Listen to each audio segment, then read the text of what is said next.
Aujourd'hui, nous avons convoqué ou invité des acteurs de la santé. Vous avez des prestataires parmi le groupe, vous avez des acteurs communautaires dans le groupe.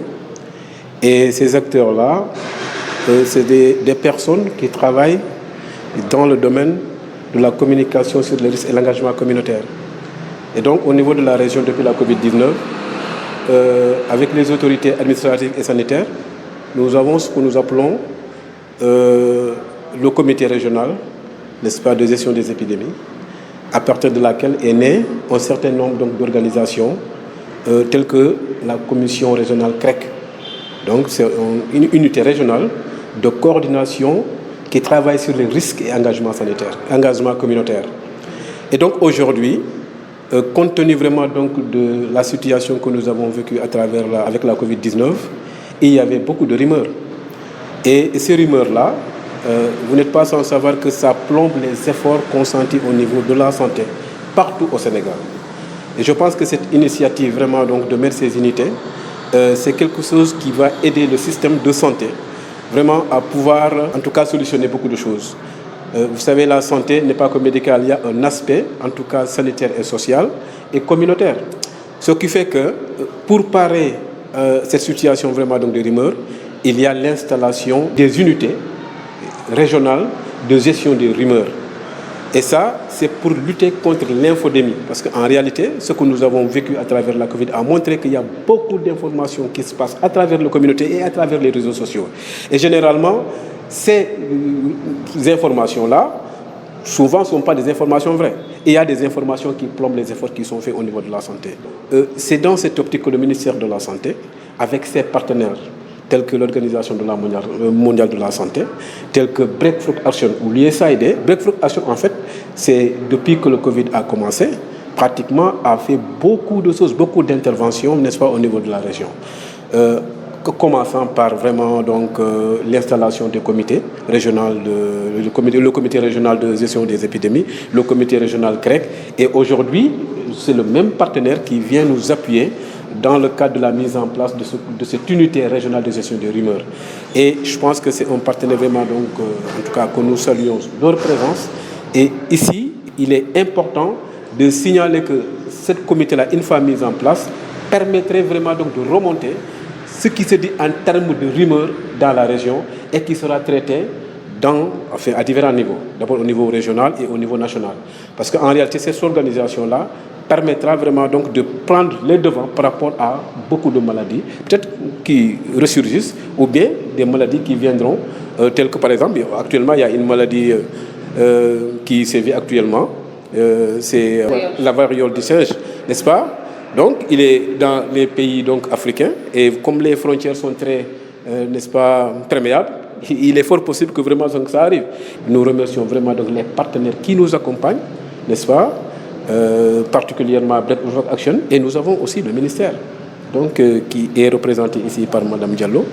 Donc je pense que c'est l'accompagnement là vraiment, donc nous le saluons, parce qu'en réalité le Sénégal c'est un seul espace, donc tout ce qui se passe à Dakar aujourd'hui peut-être passe la nuit à Ziguinchor, et ce qui fait que cette organisation-là en tout cas nous permettra de prendre les devants, de réagir et de donner les bonnes informations donc, aux populations. Pour les participants, on leur demande vraiment d'être très attentifs, parce qu'en fait, ce que je n'ai pas dit au départ, cette formation est une formation peu particulière. Les acteurs que nous avons n'ont pas l'habitude de travailler avec des plateformes, et cette formation-là, n'est-ce pas, elle est basée sur une plateforme DHIS2, qui est une plateforme qui gère les données sanitaires.